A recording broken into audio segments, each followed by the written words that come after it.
Sa mga ka-Jejemon TV, ito, episode po natin. Share lang ako para makatipid ng sa budget, sa mga formang tipid. So meron po tayo ngayong dalawang family car, Ford Escape at saka yung Honda CR-V. So para makatipid, kasi panay kalbo na yung gulong, bumili akong 4 na gulong na bago. Instead na ilalagay ko lahat dito kay 4D, yung lahat ng bagong gulong. So ang gagawin ko para makatipid, ilalagay ko po yung dalawa bago sa harap ni 4D. Tapos yung luma ni CR-V sa harap, ilalagay ko dun sa likod ni 4D. So dalawang bagong gulong sa harap ni 4D, dalawang bagong gulong sa harap ni Honda CR-V.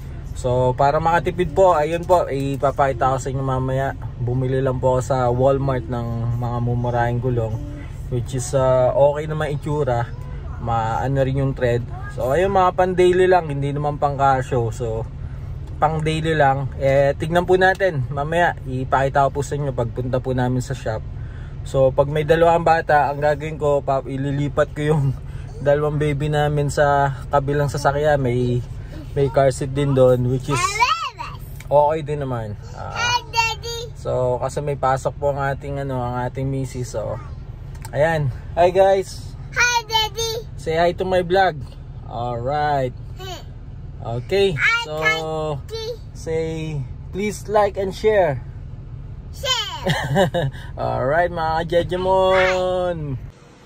So ito mga ka-Jejemon TV, yung dalawang bagong gulong, lalagay ko siya doon sa likod.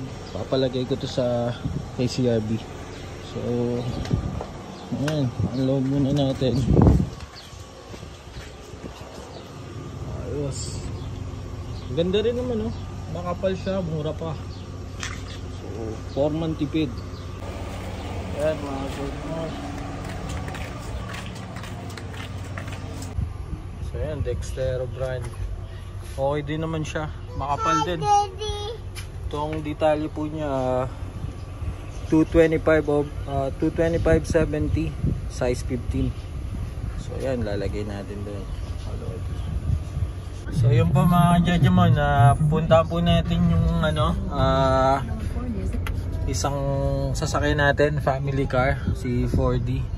Pala si Fit, nakapark lang sa street. So wala kasing kami parking ngayon. So panay street kami, kaya medyo risky sa mga carnapper, mga sasakyan.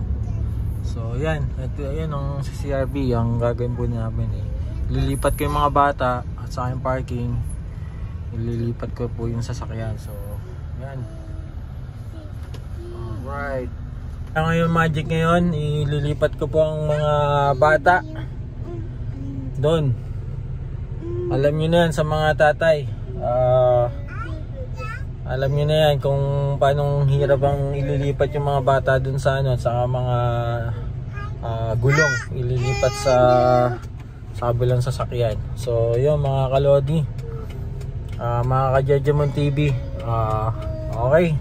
So yun mga ka-Jejemon, meron din po tayo kasi uso dito yung mga nangunguhan ng sasakyan. So kahit pa paano mahirapan sila makuha ng sasakyan.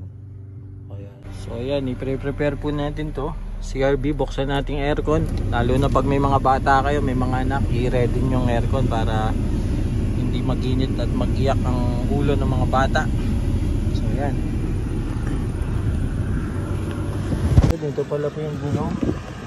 Medyo kalbo na siya at medyo delikado na.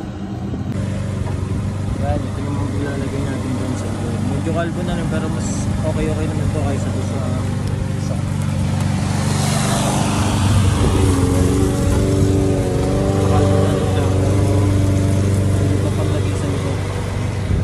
So yun mga ka-Jejemon TV, na pagpalit na po natin yung yung sasakyan. Nandun si 4D, tapos nandun na yung mga gulong, saka yung mga bata.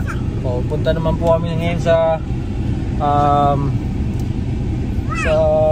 tire shop. Sa atin vulcanizing shop. So tire shop dito po sa US. So ayan, hi guys, let's go. Alright, let's go. So dito po tayo sa tire shop. Yan. Kaya ko papalagay natin yung mga bago. So yun mga ka-Jejemon, dito muna tayo sa tire shop. Dito nakakita nyo ang daming gulong. Antay lang tayo ng mga tao kasi mukhang break time pa eh. So antay lang tayo kaunti.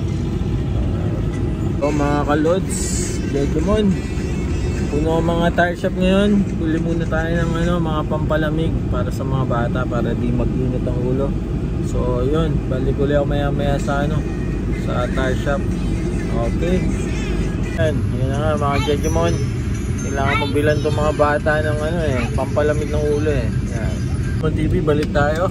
May pampalamig na ng ulo ng mga bata. So yan, balik na tayo doon sa tire shop. Yan, dito na tayo mga Jejemon TV. Papalitan na. So yun mga ka-Lods, kakapalitan ng bagong gulong. Nakapal siya oh. Ayos din.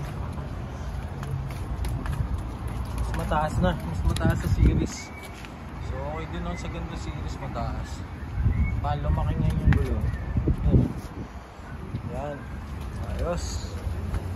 Yung mga ka-Jejemon TV, napalitan na nga po natin yung yung front tire ni CRB. Bali yung galing kay CRB na nasa harap, ilalagay ko naman sa likod nito para makatipid po tayo. So yun yung kay CRB. Tapos ayun siya oh, yung rims na yun.